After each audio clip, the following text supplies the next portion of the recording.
তাহাজ্জুদের জায়নামাজে মরণ দিও প্রভু আমায়, একামতে দিনের কাজে কবুল করে নিও আমায়। তাহাজ্জুদের জায়নামাজে মরণ দিও প্রভু আমায়, একামতে দিনের কাজে কবুল করে নিও আমায়। পড়েন আমিন। তাহলে বিশ্বনবীকে প্রথম যে প্রশিক্ষণ আল্লাহ দিলেন সেটা হচ্ছে তাহাজ্জুদের সালাতের প্রশিক্ষণ। কিসের? রব্বুল আলামিন বললেন, ইয়া আইয়ুহাল মুযাম্মিলু কুমিল লাইলা ইল্লা কলিলা। ও নবী, রাত্রি বেলায় দাঁড়ান, পুরো রাত ব্যাপী তাহাজ্জুদ পড়েন। নিসফাহু, রাতের অর্ধেক সময় তাহাজ্জুদ পড়েন। আও ইনকুস মিনহু কলিলা, অথবা তার চেয়েও কিছু কম পড়েন। আও জিদা আলাইহি, অথবা তার চাইতেও বেশি পড়েন। ও নবী রাত্রিবেলা দাঁড়িয়ে তাহাজ্জুদের সালাত পড়েন। কিসের সালাত? তাহলে বিশ্বনবীকে মিশনে সফল হওয়ার জন্য সর্বপ্রথম যে ডিরেকশন আল্লাহ দিলেন সেটা হচ্ছে তাহাজ্জুদের ডিরেকশন। কিসের? তাহাজ্জুদ পড়েননি আপনারা? পড়েন? হ্যাঁ, হুজুর ফজর নামাজই তো পড়ি না। কি পড়ি না? তাহাজ্জুদ তো তাদের যারা ফজর পড়ে, যারা ফজরই পড়েন ওরা আবার কি তাহাজ্জুদ? কথা বলেন। এই তাহাজ্জুদের সালাত আদায় করলে সম্মান বাড়িয়ে দেয় কে? ঘুমের আরবিতে কিছু নাম আছে। ঘুমের একটা নাম হচ্ছে নুআস। নুআস মানে ড্রোজিনেস। বাসে বসে আছেন, বাসও ঝুলে আপনিও ঝুলতেছেন, এরকম হয় না? ঝিমুনি, এটার বলে নুআস। আরেকটা হচ্ছে সামান্য হালকা লাইট স্লিপ, সামান্য ঘুম, এটার বলে পাওয়ার ন্যাপ।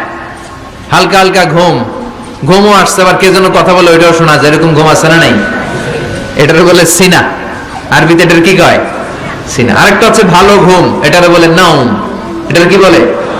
তাহলে পাইলাম নুআস, সিনা, নাউম। আরেকটা হচ্ছে জন্মের ঘুম। কিরকম ঘুম? এমন ঘুম যে ঘুমে ডাকলেও মানুষ উঠে না, যেটা শেষ রাতে আমাদের যে ঘুমটা হয় তার 3টা-4টার দিকে কম্বল টেনে টেনে আরেকটু ঘুমাইতে মনে চায়, এরকম একটা ঘুম আছে না নাই? এই ঘুমটাকে আরবিতে বলে হুজুদ। কি বলে? সবাই বলেন।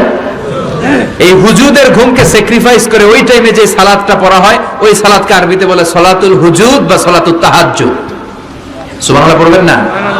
এজন্য রাব্বুল আলামিন বলেন, ওয়া মিনাল লাইলি ফাতাহাজ্জাদ বিহি নাফিলাতান লাকা আসা আন ইয়াবআসাকা রাব্বুকা মাকামান মাহমুদা। ও নবী, রাত্রিবেলা দাঁড়িয়ে আপনি তাহাজ্জুদের নামাজ পড়েন, আশা করা যায় বিশাল সম্মানিত মহিমান্বিত জায়গায় আল্লাহ আপনারে বসায়া দিবে গো নবী। ঠিক না? তাহাজ্জুদের সালাত পড়লে মর্যাদা বাড়ায় দেয় কে? মুমিনের বৈশিষ্ট্য তারা রাত্রিবেলা তাহাজ্জুদের সালাত পড়ে। ইমানদারদের বৈশিষ্ট্য তারা হলো ফুরসানান নাহার রুহবানাল লাইল। রাত্রিবেলা তাহাজ্জুদের জায়নামাজে কান্নার ঝড় তুলে দিনের বেলায় ঘোড়া হাঁকিয়ে জিহাদের ময়দানে জিহাদ করে। ঠিক কি না? দিনের বেলায় চলবে কি? জিহাদ। জিহাদের কথা বলাতে ভয় পাইছেন? হ্যাঁ, অনেকে এখন জিহাদের সাথে জঙ্গিবাদরে লাগায়, এরকম ডাকাইত আছে না নাই? জিহাদের সাথে সন্ত্রাসবাদকে মিলাতে চায়, চিল্লা এখন ঠিক কিনা? জঙ্গিবাদ আর সন্ত্রাস এক জিনিস, জিহাদ আরেক জিনিস। জিহাদরে ফরজ করছে কে? আর জঙ্গিবাদকে হারাম করেছে কে? জঙ্গিবাদকে দমন করার জন্য আল্লাহ তাআলা জিহাদের মতো বিধানকে ফরজ করেছেন, চিল্লায় বলেন ঠিক কিনা? যারা হকের পক্ষে, যারা কল্যাণের পক্ষে, যারা মানবতার পক্ষে, এরা হচ্ছে মুজাহিদ। আর যারা হক সহ্য করে না, মানবতাকে সহ্য করে না, শান্তির কথাকে সহ্য করে না, এরা হলো এক একটা জঙ্গি, চিল্লায় এখন ঠিক কিনা? আবু জাহেল ছিল জঙ্গি আর বিশ্বনবী ছিলেন মুজাহিদ। ফেরাউন ছিল জঙ্গি, মুসা আলাইহিস সালাম ছিলেন মুজাহিদ। নমরুদ ছিল জঙ্গি, সাইয়েদনা ইব্রাহিম ছিলেন মুজাহিদ। বাংলার জমিনেও যারা হকের কথা বলে তারা হচ্ছে মুজাহিদ। আর যাদের হক সহ্য হয় না, ইসলাম সহ্য হয় না, কোরআন সহ্য হয় না, এরা এক একটা সন্ত্রাস আর জঙ্গি, চিল্লায় এখন ঠিক কিনা? এরা জঙ্গি। আমরা যারা সত্যের পক্ষে কথা বলি আমরা জঙ্গি না, আমরা মুজাহিদ। আমরা কি? মুজাহিদ। এজন্য মুমিনদের বৈশিষ্ট্য হলো রুহবানাল লাইল ফুরসানান নাহার। মুমিন বান্দারা দিনের বেলায় জিহাদের ময়দানে ব্যস্ত থাকে, রাতের বেলায় তাহাজ্জুদের যায় নামাজে চোখের পানি দিয়ে যায় নামাজ ভিজায়। রাতের আধারে যারা সেজদাতে রয়, দু চোখের শ্রুতে নদী যেন বয়। রাতের আধারে যারা সেজদাতে রয়, দু চোখের শ্রুতে নদী যেন বয়। ছলনার হাতছানি যতই আসুক, পেছনে ফিরেও সে তাকায় না। যাদের হৃদয়ে আছে আল্লাহর ভয়, তারা কবু পথ ভুলে যায় না। আল্লাহর প্রেম ছাড়া এই দুনিয়ায় কারো কাছে কোনো কিছু চায় না। চিল্লায় বলেন ঠিক কি না? এজন্য বিশ্বনবীর প্রথম প্রশিক্ষণ নিতে বললেন আল্লাহ, কুমিল লাইলা ইল্লা কালিলা। ও নবী, বিশাল মিশন নিয়ে দুনিয়ার বুকে আপনি এসেছেন গো নবী। প্রথম প্রশিক্ষণ যেটা নিবেন, রাত্রি বেলায় দাঁড়িয়ে দাঁড়িয়ে তাহাজ্জুদের প্রশিক্ষণ। বিশ্বনবীর আদেশ করলেন কে? কিসের আদেশ? সবাই কোন, আরো জোরে।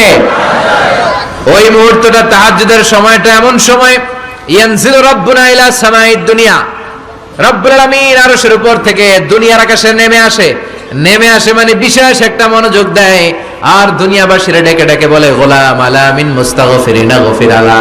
কার ক্ষমা লাগবে ক্ষমা চাও, সব গুনাহ আমি ক্ষমা করে দেব। আলা মিন মুস্তারজিকিন আরজুকালা, কার কি লাগবে আমার কাছে চাও, সব আমি দিয়ে দেব। আল্লাহু আকবার। আলা মিন মুস্তাকসিন আকসুলা, যার জামা দরকার জামা চাও জামা দেব, ক্ষমতা দরকার ক্ষমতা চাও ক্ষমতা দেব, নেককার স্ত্রী দরকার নেককার সন্তান দরকার সন্তান চাও সন্তান দেব। সব দেয়ার মালিক কে? কেউ যেটা পারে না পারে কে? কেউ যেটা দেয় না দেয় কে? কেউ যেটা বোঝে না বোঝে কে? আল্লাহ শেষ সাথে আমগরে ডাকে, দেওয়ার জন্য ডাকে, কিন্তু চাওয়ার সময় আমাদের নাই। উনি দেওয়ার জন্য প্রস্তুত, কিন্তু এটা তো নেওয়ার লোক লাগবে। কথা কন। নবী তাহাজ্জুদের সময় দাঁড়িয়ে যেতেন ছোট্ট একটা ঘরে, চাটাইয়ের উপরে বিশ্বনবী মা এসে শুতেন, গাদাগাদি করে জায়গা নাই। মাঝরাতে বিশ্বনবী তাহাজ্জুদের জন্য দাঁড়াতেন, আল্লাহু আকবার বলে দাঁড়িয়ে যেতেন, নামাজ শুরু করে দিতেন। বিশাল বড় সূরা পড়তেন, কিরাত পড়তেন, রুকু করতেন, কিন্তু সিজদার জায়গায় সিজদা দেওয়ার জায়গা নাই। সিজদার জায়গায় মা এসে পা বিছিয়ে শুয়ে আছে। বুখারীর বর্ণনা, বিশ্বনবী সিজদায় যে হাত দিয়ে মা এশার পায়ের মধ্যে চিমটি কাটতেন। মা এশা বুঝতে পারতেন বিশ্বনবী এখন সিজদায় যাবে। সুবহানাল্লাহ পড়েন। মা এশা বুঝতে পেরে পা দুইটা সরিয়ে নিতেন, বিশ্বনবী সিজদা দিতেন। সিজদা দিয়ে বিশ্বনবী যখন আবার দাঁড়িয়ে যেতেন, মা আয়েশা পা বিছিয়ে আবার শুয়ে পড়তেন। কি ইবাদত ছিল বিশ্বনবীর! হাত্তা তাতাওয়াররামু কদামা। মা আয়েশা বলতেন বিশ্বনবী দাঁড়িয়ে থাকতে থাকতে এত সময় ধরে তাহাজ্জুদের সালাত পড়তেন, ওনার পা গুলো ফুলে এরকম টিউমারের মতো মোটা হয়ে যেত। সুবহানাল্লাহ পড়বেন না? দাঁড়িয়ে থাকতে থাকতে বিশ্বনবীর পা গুলো টিউমারের মতো মোটা হয়ে যেত। প্রথম রাকাতে বাকারা আলী ইমরান পড়ে ফেলতেন। সুবহানাল্লাহ পড়েন। বিশ্বনবীর পা যেন ফেটে যাবে, এভাবে হাত বেঁধে দাঁড়িয়ে থাকতে থাকতে বিশ্বনবীর হাতগুলো বাঁকা হয়ে যেত, ব্যথা হয়ে যেত। বিশ্বনবী তখন হাত দুইটা ছেড়ে দিতেন। আবার যখন এনার্জি ফিরে পেতেন, যখন বিশ্বনবীর ভালো লাগতো আবার হাত বাঁধতেন। পড়েন সুবহানাল্লাহ। তার মানে হাত ছেড়ে দিও নামাজ পড়া যায়। হাত ছেড়ে দিও। মালিকি মাযহাবের কিছু স্কলাররা ওনারা মত নিয়েছে, ওনাদের অনুসারীরা এরসাল করে। আমাদের দেশে কেউ বাদে এইভাবে, কেউ এইভাবে, কেউ এইভাবে। মালিকিরা বাদেই না, কে বাদবই না, কি করবি কর। আছে না নাই? আপনি যদি হজ করতে যান মক্কা মদিনায় এই আমলগুলো দেখতে পারবেন। এটা সুন্নাতের একটা আমল। হাত ছেড়ে দিলেও যেখানে সালাত হয়ে যায় ওই জায়গায় কই বাঁধবে এই নিয়ে কিলাকিলি আছে না নাই? উপরে না নিচে, আমিন জোরে না আসতে, আছে না নাই? টেকোতে মাশাআল্লাহ এগুলা নাই। হ্যাঁ, টেকোতে এগুলো আছে। বিশ্বনবী লম্বা সময় দাঁড়িয়ে তাহাজ্জুদ করতেন। তাহাজ্জুদ করলে আপনার মর্যাদা বাড়ায় দিবে কে? সাইয়েদনা জিবরাইল বললেন ইন্না শারাফাল মুমিন ফি কিয়ামিল লাইল। বিশ্বনবী বললেন জিবরাইল এসে আমাকে বলে গিয়েছে মুমিনের মর্যাদা তাহাজ্জুদের নামাজের ভেতর। সুবহানাল্লাহ পড়ে। তাহাজ্জুদের নামাজ পড়লে মর্যাদা বাড়ায় দেয় কে? দুই নাম্বার কুরবাতুন ইলাল্লাহ। তাহাজ্জুদের নামাজ পড়লে আল্লাহর সাথে নৈকট্য বাড়িয়ে দেয় কে? আল্লাহর সাথে কানেক্টিভিটি আপনার বেড়ে যাবে। আমাদের দুনিয়াতে সব জায়গায় কানেক্টিভিটি আছে। এমপির সাথে হাত আছে, চেয়ারম্যানের সাথে হাত আছে, ওই এসআই এর সাথে হাত আছে, পুলিশের আইজির সাথে হাত আছে, কিন্তু আল্লাহর সাথে হাতটা নাই। কথা কন। আসল জায়গায় কানেকশন লাগানো দরকার। চিল্লায় বলেন ঠিক কি না? মান লাহুল মাওলা ফালাহুল কুল্লু, যে ব্যক্তি আল্লাহর হয়ে যায় গোটা বিশ্ব তার হয়ে যায়। যে সব জায়গায় যে ধর্ণা দেয় আল্লাহর কাছে ধর্ণা দেয় না, তার কোনো মর্যাদা নাই। আর যে ব্যক্তি সব দিক থেকে মুখ ফিরিয়ে আল্লাহর কাছে যায় গোটা বিশ্বের সবাই তার দিকে তাকিয়ে থাকে। এজন্য সম্পর্কটা লাগাইতে হবে কোন জায়গায়? তার মানে তাহাজ্জুদ পড়লে মর্যাদা বেড়ে যায়, আল্লাহর সাথে সম্পর্ক বেড়ে যায়। বিশ্বনবী বললেন মানহাতুনা আনিল ইসিম, তাহাজ্জুদের নামাজ পড়লে তাহাজ্জুদের নামাজ আপনারে পাপ কাজ থেকে বাধা দিবে। সুবহানাল্লাহ পড়ে।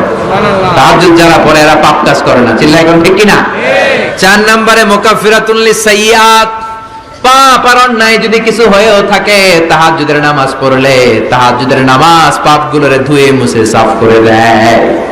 এজন্য তাহাজ্জুদ পড়ার দরকার আছে না নাই? বিশ্বনবী বললেন আপনার প্রথম প্রশিক্ষণ হচ্ছে তাহাজ্জুদের প্রশিক্ষণ।